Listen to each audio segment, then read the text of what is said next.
হিন্দু সমাজের মানুষ, বাঙালি মানুষ তার আঘাতপ্রাপ্ত হয়েছেন। সেই আঘাতের প্রতিবাদ প্রতিকারের উদ্দেশ্য নিয়ে আজকে আমরা পথে নেমেছি। সন্ন্যাসী বিদ্রোহ, আর তাতেই কেঁপে গেল মমতা বন্দ্যোপাধ্যায়ের সরকার। কি অসাধারণ অবিশ্বাস্য একটা দৃশ্য দেখলো এই বাংলার মানুষ। তারা কল্পনা করতে পারেনি যে হাজার হাজার মানুষ গেরুয়া কাপড় পরে বা অন্যান্য পোশাকে রাস্তায় হেঁটে যাচ্ছে, তাদের মধ্যে অধিকাংশই আবার খালি পায়ে এই রাজপথে এত গরমে, তপ্ত গরমে খালি পায়ে হেঁটে যাচ্ছে সাধু সন্ন্যাসীরা। আর সেটা দেখে একেবারে ভিত নড়ে যাবে মমতা বন্দ্যোপাধ্যায় সরকার। আজকে এই বাংলার মানুষ সন্ন্যাসী বিদ্রোহ দেখে নিল।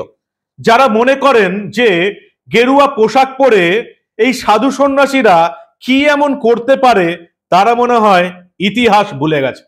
মাসখানেক আগে আমরা সন্দেশখালিতে নারী বিদ্রোহ দেখেছিলাম, তারপরে সেটাকে দাগিয়ে দেবার চেষ্টা হয়েছে, কখনো বহিরাগত বলে, কখনো স্টিং অপারেশন করে তারা টাকার বিনিময়ে বিক্রি হয়ে গেছে এটা বলার চেষ্টা হয়েছে।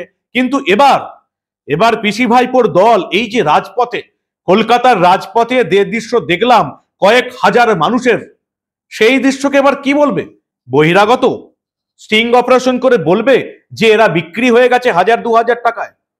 সন্ন্যাসী বিদ্রোহে কেঁপে গেল এই বাংলার মানুষ, এই বাংলার সরকার।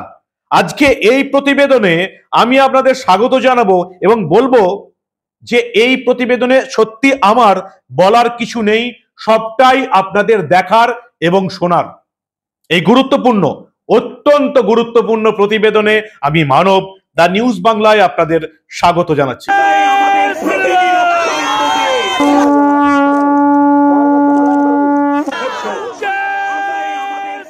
অসাধারণ কিছু দৃশ্য দেখলাম আজকে কলকাতার রাজপথে। আচ্ছা বলুন তো, যদি আপনাদেরকে প্রশ্ন করা হয় যে ব্রিটিশ বিরোধী প্রথম আন্দোলনটা কারা করেছিল, আমি জানি আপনারা অনেকেই বলতে পারবেন সন্ন্যাসীরা। যারা এটা জানেন না যে এই ভারতবর্ষে ব্রিটিশ বিরোধী প্রথম গণ আন্দোলনটা করেছিল সাধু সন্ন্যাসীরা, তারাই মূর্খের মতন সাধু সন্ন্যাসীদের অপমান করার চেষ্টা করেন। আপনারা জানেন 1771 সেই সময় ব্রিটিশ বিরোধী আন্দোলন শুরু হয়েছিল সাধু সন্ন্যাসীদের হাত ধরে। আপনারা সবাই পণ্ডিত ভবানীচরণ পাঠকের নাম শুনেছেন। অষ্টাদশ শতকে বঙ্গভূমিতে ইংরেজ শাসন এবং শোষণের বিরুদ্ধে, অত্যাচারী নবাবদের বিরুদ্ধে এই ভবানীচরণ পাঠক আন্দোলন গড়ে তুলেছিলেন। এবং এই যে সন্ন্যাসী বিদ্রোহ 1771 সালে শুরু হয়েছিল, চলেছিল প্রায় 30 বছর। ইংরেজদের বিরুদ্ধে সাধু সন্ন্যাসীরা লড়াই করেছিলেন প্রায় 30 বছর, 1800 শতক অব্দি, 1800 সাল অব্দি। এবং তার মধ্যেই এই সাধু সন্ন্যাসীদের বিদ্রোহে অনুপ্রাণিত হয়ে আমরা দেখেছি 1799 চুয়ার বিদ্রোহ, 1831, 1832 সাঁওতাল বিদ্রোহ। গেরুয়া ড্রেস পরে সাধারণ সন্ন্যাসীদের যারা অবজ্ঞা করেন, অপমান করেন, তারা মনে হয় নিজের ইতিহাসটা ভুলে যান। আজকে কার্তিক মহারাজ, ভারত সেবাশ্রমের যে সাধু মহারাজ, তার নেতৃত্বে কলকাতা দেখলো সন্ন্যাসী বিদ্রোহ। কয়েক হাজার খালি পায়ে হাঁটা সন্ন্যাসী কাঁপিয়ে দিল নবান্নের ভিত। এবং তারপরে আমরা দেখলাম একেবারে উত্তর কলকাতায় ধর্মতলা থেকে শেষে উত্তর কলকাতার শেষ অব্দি 2 মাস 144 ধারা জারি করে দিয়েছে মমতা বন্দ্যোপাধ্যায়ের পুলিশ। এত ভয় সাধু সন্ন্যাসীদের। চলুন কিছু ছবি দেখে নি। ওই যে বললাম না, প্রথমেই বললাম যে আজকে আমার বলার কিছু নেই, আপনাদের দেখার। দেখুন সেই ভালো গুরুত্বপূর্ণ চিত্র।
আসলে মমতা বন্দ্যোপাধ্যায় ভাবতে পারেননি যে তার দলের নেতা বিধায়ক হুমায়ুন কবিরের বিরুদ্ধে এভাবে গর্জে উঠবে সাধারণ সন্ন্যাসীরা। যেখানে বাংলার শিক্ষিত বুদ্ধিজীবীরা চুপ করে বসে আছে, মমতা বন্দ্যোপাধ্যায় নিজের রাজধর্ম পালন করেননি।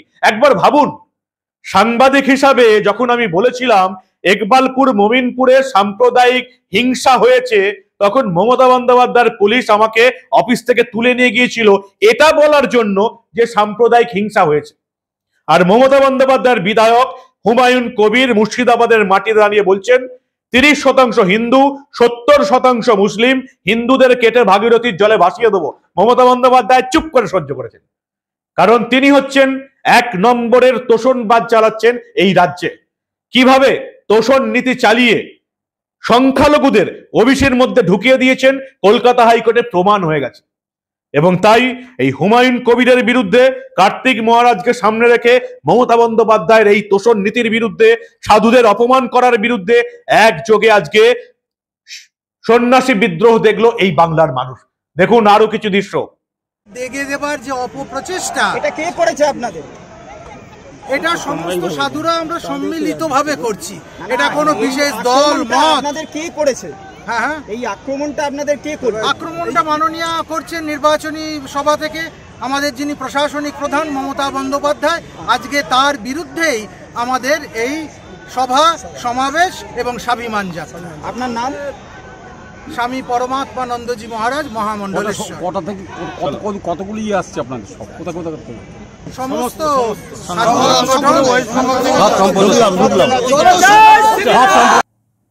সাধুরা রাস্তায় নেমে পড়লেন। যে রাস্তায় হাঁটার কথা ছিল এই বাংলার বুদ্ধিজীবীদের 2011 সালের আগে, যেটা আমরা দেখতাম সিপিএম এর বিরুদ্ধে বুদ্ধিজীবীরা রাস্তায় নেমেছেন। কিন্তু মমতা বন্দ্যোপাধ্যায় যথেষ্ট বুদ্ধিমান রাজনীতিবিদ, তিনি বুঝে নিয়েছেন এই বুদ্ধিজীবীদের আগে শিরদাঁড়াটা কিনে নিতে হবে।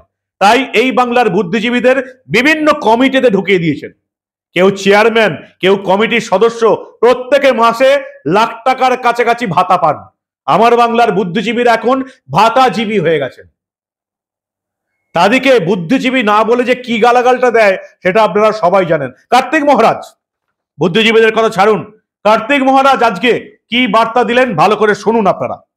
আজকে সাধু সন্তদের রাস্তায় নামতে হচ্ছে সেটা বলুন। ইতিমধ্যেই সারা ভারতবর্ষে এবং বাংলার সমস্ত মিডিয়ার মাধ্যমে প্রচার হয়েছেন আমাদের এখানে মাননীয় মুখ্যমন্ত্রী যেভাবে আন্তর্জাতিক খ্যাতি সম্পন্ন 3টি প্রতিষ্ঠান রামকৃষ্ণ মিশন, ইসকন এবং ভারত সেবাশ্রম সংঘ সম্পর্কে যে উক্তি করেছেন, সেই উক্তি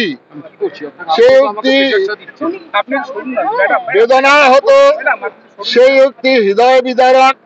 সমস্ত মহাত্মা মঠ মন্দিরে তারা আহত যেমন হয়েছেন, লক্ষ লক্ষ আমাদের হিন্দু সমাজের মানুষ, বাঙালি মানুষ তারা আঘাতপ্রাপ্ত হয়েছেন। সেই আঘাতের প্রতিবাদ প্রতিকারের উদ্দেশ্য নিয়ে আজকে আমরা পথে নেমেছি। অসাধারণ কিছু দৃশ্য দেখলো এই বাংলার মানুষ কলকাতার রাজপথে। স্বামী নিগুড়ানন্দ মহারাজ আজকে একটা অদ্ভুত কথা বলেছেন, আমার খুব প্রিয় স্বামী নিগুড়ানন্দ মহারাজ। তিনি বলেছেন যে আমরা রাজনীতি করি না, আমরা রাষ্ট্রনীতি করার অধিকার আমাদের আছে। আমরা রাজনীতি করি না, কিন্তু আমাদের ধর্মকে রক্ষা করা, সেই ধর্মের বিরুদ্ধে যদি কেউ বলে তার জন্য প্রতিবাদ করার অধিকার আমাদের আছে।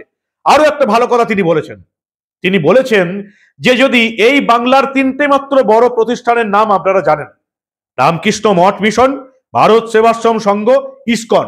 একবার ভাবুন যে এই বাংলার সনাতনী হিন্দু সাধু সন্ন্যাসীরা যদি রাজনীতিতে নামে, তাহলে এই বাংলার মানুষ কি কোনো রাজনৈতিক দলকে ভোট দেবে নাকি সাধু সন্ন্যাসীদের ভোট দেবে? একবার আপনারা ভেবে দেখবেন, সত্যি ভাবার মতন বিষয়। মুর্শিদাবাদে বেলডাঙ্গার ভারত সেবাশ্রম আশ্রমে হামলা হতে পারে, সাধু সন্ন্যাসীদের প্রোটেকশনের জন্য কলকাতা হাইকোর্টের দ্বারস্থ হতে হচ্ছে। এবং আজকে মহারাজ কার্তিক মহারাজ বলেছেন যে ভারতবর্ষের প্রধানমন্ত্রী নরেন্দ্র মোদীর প্রশংসা করার অধিকার আমার আছে। নরেন্দ্র মোদী শুধু বিজেপির নেতা নন, তিনি ভারতবর্ষের প্রধানমন্ত্রী। আমি ভারতবর্ষের প্রধানমন্ত্রীর প্রশংসা করব, কোনো লুকোছাপা তিনি করেননি। কি বললেন কার্তিক মহারাজ, শুনুন আপনারা। শ্যামাপ্রসাদ মুখার্জিকে এবং তাকে নিজের মালা গলায় দিয়েছিলেন। শ্যামাপ্রসাদ মুখার্জির কথা বলতে গেলে আমাদের দেশের লোকে মনে করে বাংলা এরা বিজেপির লোক। কথা বলতে হবে। বর্তমান প্রধানমন্ত্রী যেভাবে ভারতবর্ষকে এগিয়ে নিয়ে চলছেন, এই প্রধানমন্ত্রীর নাম, প্রধানমন্ত্রীর প্রশংসা অবশ্যই করা দরকার, সগর্বে করা দরকার। কারণ প্রধানমন্ত্রী এখন বিজেপির নন, প্রধানমন্ত্রী ভারতবর্ষের প্রধানমন্ত্রী। আমরা বহু সৌভাগ্য ফলে বহু লড়াইয়ে এমন একজন প্রধানমন্ত্রী পেয়েছি। একথা আমি বলবো না, একথা যতদিন বেঁচে থাকবে কার্তিক মহারাজ মুক্তহীন কণ্ঠে দ্বিধাহীন চিন্তে বলবে নরেন্দ্র মোদী ভারতবর্ষের কি পরিস্থিতিতে কাদের বিরুদ্ধে কারা বলছে? সারদা চিটফান্ড কাণ্ডে সবচেয়ে বেশি এই চুরিতে লাভবান হয়েছেন মমতা বন্দ্যোপাধ্যায়। কে বলেছেন? তৃণমূলের মুখপাত্র কুণাল ঘোষ। শিক্ষকের চুরি, নিয়োগ দুর্নীতি, কে বেশি লাভবান হয়েছে? তৃণমূল কংগ্রেস। মমতার আমলে মমতার শিক্ষামন্ত্রী জেলে, খাদ্যমন্ত্রী জেলে। সেই মমতা বন্দ্যোপাধ্যায় কার্তিক মহারাজের সমালোচনা করছেন, তাকে দাঙ্গাবাজ বলে দাগিয়ে দিচ্ছেন, যাকে মুর্শিদাবাদের ওই বেলডাঙ্গা এলাকায় সংখ্যালঘুরা ভালোবাসেন। আচ্ছা, একটা কথা বলুন তো, পিসি কার্তিক মহারাজের সমালোচনা করার নখের যোগ্য? তার সমালোচনা করার কোনো অধিকার আছে? নখের যোগ্য যিনি নন, তিনি কার্তিক মহারাজের সমালোচনা করছেন, সাধুদের সম্পর্কে যা খুশি তাই বলছেন। কি বলছেন মমতা বন্দ্যোপাধ্যায়? সব সাধু সমান হয় না। তাতে তোর কি? কে বলেছে আমি তাকে সাধু বলে মানি না? কে মানতে বলেছে? তুমি মানলে কি না মানলে তাতে বয়ে গেল কলাটা। তুমি কাকে সাধু মানবে সেজন্য কি বাংলার মানুষ বসে আছে নাকি? এমন হাস্যকর কমেডি করেন এই বয়সে এসে, যেখানে ধর্মকর্ম করার কথা সেখানে হিন্দু ধর্মকে আঘাত করছে, সাধু সন্ন্যাসীদের অপমান করছে। আর একে আপনারা বাংলার মানুষ তাড়িয়ে তাড়িয়ে উপভোগ করছেন। সামান্য লক্ষ্মীর ভান্ডারের লোভে নিজেদের ধর্ম বেচে দেবেন, দুদিন বাদে নিজেদের ইজ্জত আব্রু বেচে দেবেন, যেমন সন্দেশখালীর মেয়েদের বেচতে হয়েছিল। 20 টাকার চুল্লুর লোভে আমার যুবক সমাজ দুহাত তুলে এই মমতার প্রশংসা করবে। হিন্দু ধর্মের হলোটা কি? শুধু হিন্দু ধর্মের কথা ছেড়ে দিন, ফুরফুরা শরীফের পীরজাদারা মমতা বন্দ্যোপাধ্যায়ের বিরোধিতা করেছেন, কারণ তিনি হিন্দু সন্ন্যাসীদের বিরুদ্ধে বলেছেন বলে। মুর্শিদাবাদে সংখ্যালঘু সম্প্রদায় রেগে ক্ষেপে লাল হয়ে আছে, কারণ মমতা বন্দ্যোপাধ্যায় কার্তিক মহারাজের বিরুদ্ধে বলেছে বলেন। আর আমার হিন্দু ধর্মের লোকেরা চুপ করে বসে ঘুমুচ্ছে এখনো। এদের এই জেগে ঘুমিয়ে থাকা ঘুম কবে যে ভাঙবে সেটাই এখন দেখার। আজকে কলকাতার রাজপথে এই সন্ন্যাসী বিদ্রোহ, খালি পায়ে কয়েক হাজার সন্ন্যাসীর এভাবে এই কলকাতাকে কাঁপিয়ে দেওয়া, বাংলাকে কাঁপিয়ে দেওয়া দেখেও কি এই বাংলার মানুষের চৈতন্য হবে? এই বাংলার নারী পুরুষ যাদেরকে সম্মান করে, গুরু বলে মেনে নেয়, তারা খালি পায়ে নেমেছে কলকাতার রাজপথে। এরপরেও যদি বাংলার মানুষের চৈতন্য না হয়, তাহলে বলতে হবে এই বাংলার মানুষ, এই বাংলার ভোটার আর মানুষ নেই, তারা সত্যি সরীসৃপে পরিণত হয়েছে। আপনারা কি বলেন? কেমন দেখলেন সন্ন্যাসী বিদ্রোহ? প্রথমে আমরা সন্দেশখালীতে নারী বিদ্রোহ দেখলেন, আর এবারে কলকাতার রাজপথে সন্ন্যাসী বিদ্রোহ। মমতা বন্দ্যোপাধ্যায় যদি মনে করেন যে এই সাধু সন্ন্যাসীরা আমার কি করে নেবে, তাহলে তিনি মূর্খের স্বর্গে বাস করছেন। কার্তিক মহারাজ এবং তার অনুগামীরা যে কাঁপিয়ে দিতে পারেন, সেটা আজকে গোটা বাংলার মানুষ দেখে নিয়েছে। কি বলেন আপনারা? মমতা বন্দ্যোপাধ্যায়কে ক্ষমা কিন্তু চাইতেই হবে। আপনাদের মূল্যবান এবং গুরুত্বপূর্ণ মতামত জানান দা নিউজ বাংলার কমেন্ট সেকশনে, আর দেখতে থাকুন দা নিউজ বাংলা। আমরা এই ধরনের প্রতিবেদন আরো বেশি করে দেখাবো। যদি আপনারা চান, সাহস থাকে, যদি মনে করেন যে এই প্রতিবেদন এই বাংলার প্রতিটি মানুষের দেখা উচিত, তাহলে অবশ্যই বন্ধুদের গ্রুপে দায়িত্ব নিয়ে শেয়ার করুন। সবাইকে বলুন দা নিউজ বাংলার ইউটিউব চ্যানেল সাবস্ক্রাইব করে রাখতে, দা নিউজ বাংলার ফেসবুক পেজ লাইক ও ফলো করে রাখতে, কারণ আমরা এই ধরনের কোনো ঘটনা চেপে রাখতে দেব না।